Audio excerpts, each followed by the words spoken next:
कागभूषण जी गरुड़ जी से कहते हैं कि रामचरितमानस को छोड़कर कहीं मत जाइए, और रामचरितमानस पढ़ने से ही हमारा आपका उद्धार होगा। तो कि सुनहु खगेश खल कपट हट दम्भ देश पाखंड, और मानि मोहे मारद मद व्यापुर हो ब्रह्मांड। तो गरुड़ जी से श्री कागभूषण जी कहते हैं कि सुनो गरुड़ जी, अरे कलयुग में कपट दंभ और द्वेष पाखंड, मान मोहे काम मद आदि जगत में व्याप्त हो जाएगा। जे आज से नहीं है, जे पहले से ही है। जो श्री तुलसीदास जी ने लिख दिया है, जो पहले ही लिख दिया है, हमें तुम्हें कुछ खोर नहीं है कि जो हो रहा है। जो तो तुलसीदास जी ने पहले ही लिख दिया है, जो हो रहा है उस तुम और हम आप सब देख रहे हैं। कि तामस धर्म करें सब जप तब मख व्रत दान, और देव न बरसे धरन पर बय न जामन धान। जामन धान कि मनुष्य सब कर्म जप तप यज्ञ व्रत दान तामसी करते हैं, और दूसरों के उपकार का छल कपट के निमित्त सिंहायुक्त कर्म तामसी है।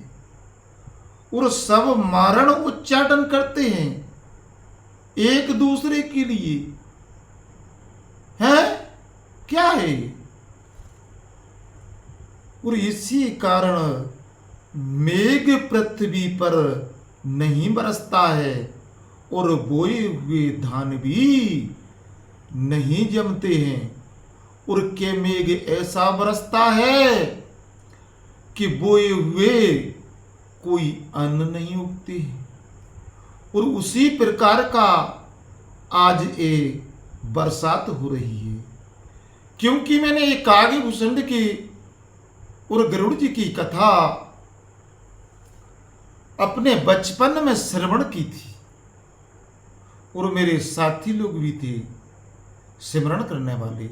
अरे आज तो रामायण जी का पाठ होने लगा, और पहले घर घर में रामायण बांची जाती थी, घर घर में रामायण का पाठ होता था, और बच्चे और बुजुर्ग सुनते थे। वो माता पिता को खाना देते थे, क्यों कि सारा ज्ञान तो रामचरितमानस में ही भरा हुआ है। और आगे बोलते हैं कि अब लाकच भूषण भूर छोदा, धनहीन दुखी ममता बहुधा, सुख चाहे मूड न धर्मता, मति थोरे कठोर न कोमलता। नर पीड़ित रोगी न भोग कहीं, अब मान विरोध अकारण ही, लघु जीवन संवत पंचदशा कल्पन नास सुगम असाव। तो छंद के पहले एपिसोड में क्या कहते हैं कि अबला कच भूषण भूर क्षुधा, वो धनहीन दुखी ममता बहुता। तो स्त्रियों के पास बाल मात्र ही आभूषण और बड़ी भूख है, और लोग धन ना होने से बहुत दुखी होंगे। और स्त्रियों के पास सिर्फ बाल ही आभूषण रहेगा, बाल को ही संवारेंगी और बाल को ही आभूषण बनाएंगी। और अगले एपिसोड में लिख रहे हैं इस छंद में कि सुख चाहे मूढ़ ना धर्मरता, मति थोड़ी कठोर न कोमलता। परंतु ममता बहुत होए और मूर्ख सुख तो चाहते हैं, परंतु धर्म में प्रीत नहीं करते हैं। मूर्ख सुख तो चाहते हैं लेकिन धर्म में प्रीत नहीं करते हैं, इससे दुख पाते हैं, दुख पाते हैं। और फिर चौथे एपिसोड में तुलसीदास जी ने लिखा है कि नर पीड़ित रोग न भोग कहीं, उरे अभिमान विरोध अकारण ही कोई काम ही नहीं है। तो थोड़ी मति है वही भी कठोर है, वही भी कठोर है। और जिसमें कोमलता नहीं, मनुष्य रोगी से भी वह पीड़ित है। जिसमें बोलने की मधुरता, जैसे कोई आ रहा तो हाथ जोड़ के राम राम कर लो, और कोई मेहमान भी आ रहा तो उसको खाना तो देना ही है, उड़ोना बिछोना देना ही है, लेकिन उसको का लिए दिल से ही रख लो तो अच्छा है। इससे बड़ी बात और क्या हो सकती है। जिसमें कोमलता नहीं वह मनुष्य रोगों से पीड़ित है। जिसके पास रामचरित यानी राम नाम का धन नहीं है, उसके पास कुछ नहीं है, वो पीड़ित है, पीड़ित। पैसा कितना भी बना रहे, पैसा कितना भी बना रहा, लेकिन आत्मा को शांति नहीं मिलेगी। आत्मा को शांति तो जब ही मिलेगी जब हम और आप मिलकर बैठ के एक शास्त्र का मंथन करेंगे। क्योंकि भगवान कृष्ण ने तो श्री कुंती मां से कहा था कि बुआ मांग लो आपको क्या चाहिए। तो मां कुंती ने विपत्ति मांगी थी, तो भगवान श्री कृष्ण ने कहा था कि आप अभी विपत्ति से संतुष्ट नहीं हुई हो क्या। तो मां कुंती ने कहा था कि कन्हैया अगर पैसा होगा तो मैं आपको भूल जाऊंगी, और आपसे बड़ा धन मुझे और कुछ नहीं है। तो आगे लिखते हैं कि लघु जीवन सम्मत पंचदशा, और कल्पांत न नाश गुमान आशा।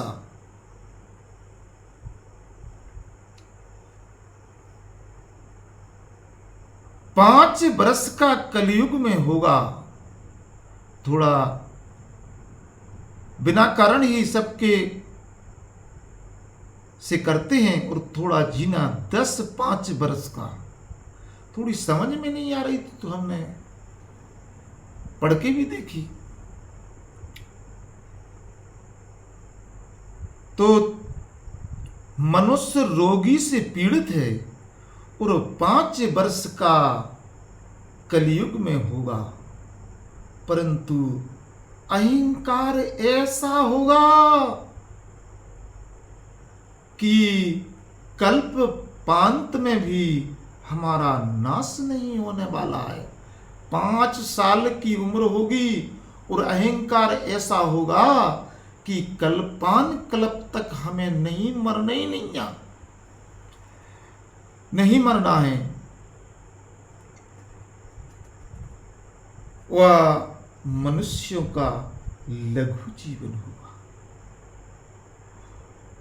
और जोर के माता पिता इतना धन रखेंगे अपने बेटों के लिए कि जीवन जन्म तक नहीं जाएगा। अरे मेरे यारो, इतना तो ध्यान रखो, पैसा जोड़ने की जरूरत नहीं है, सिर्फ संस्कार की जरूरत है। और जिसके पास संस्कार नहीं है उसको आप कितना भी जोड़ के रख दें, कितना भी उसे आप जमीन कर दें, और कितनी ही आप उसे पैसे, सोना चांदी, गल्ला, अकान मकान सारे कर दें, लेकिन जब तक संस्कार नहीं है वो कुछ नहीं है फिर। और माता पिताओं में लातें देंगे, खाने को नहीं देंगे।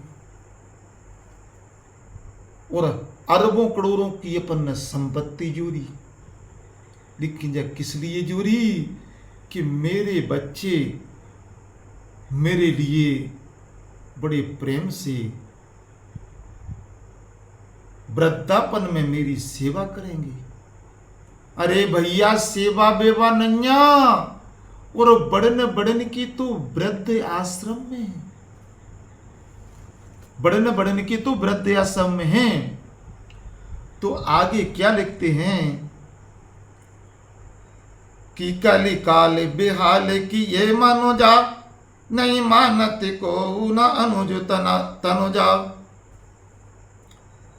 नहीं दोष विचार न शीतलता, सब जाते को जाते भय मंगता। और सब लोग वियोग विशोक ये, पर्णाश्रम धर्म आचार गए। तो यह दूसरे छंद में श्री तुलसीदास जी क्या लिखते हैं और श्री गरुड़ जी के लिए कागभूषण जी सुनाते हैं, और शंकर भगवान श्री पार्वती जी के लिए यही कथा सुनाते हैं, और याज्ञवल्क्य जी महाराज भी संतों के लिए सुनाते हैं। अरे मैं नहीं कह रहा हूं कि मैं सब कुछ हूं, अरे मेरे भी मनीराम बस में नहीं, और आपकी भी मनीराम बस में नहीं। अरे मनीराम बस में करना हंसी खिल बात नहीं। जिसने अपने मनीराम को बस में कर लिया, क्योंकि मैं करता कुछ हूं, मेरा मन कहीं चला जाता है, मैं रामायण जी पढ़ने की लखना रखता हूं, मुझे खेत दिखते हैं, मेरे बच्चे दिखते हैं, संसार। अरे जितना पढ़ो, जितना सुनो, प्रेम से सुनो, और अपने साइंटिफिकली अपने जीवन में उतारो, तब तो दिल का आनंद है, अन्यथा नहीं है।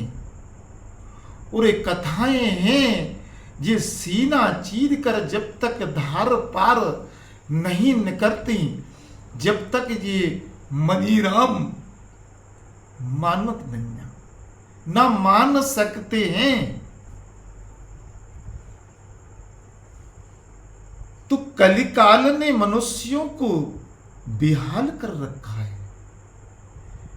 अपना मन अपने ही बस में नहीं है, अपना ही मन बस में नहीं है। कलिकाल में मनुष्यों को बेहाल कर रखा है, और कोई बेटी बहन को नहीं मानता, और संतोष विचार शीतलता किसमें नहीं रही, किसी में नहीं रही। सब जाति कुजाति भय मंगता, हो गए ईर्ष्या कठोरता, और छल और अति लोभादि परिपूर्ण हो रहे हैं, और ममता मित्रता जाती रही। सब लोग वियोग और शोक से मारे गए, और वर्ण व आश्रमों का आचार जाता रहा।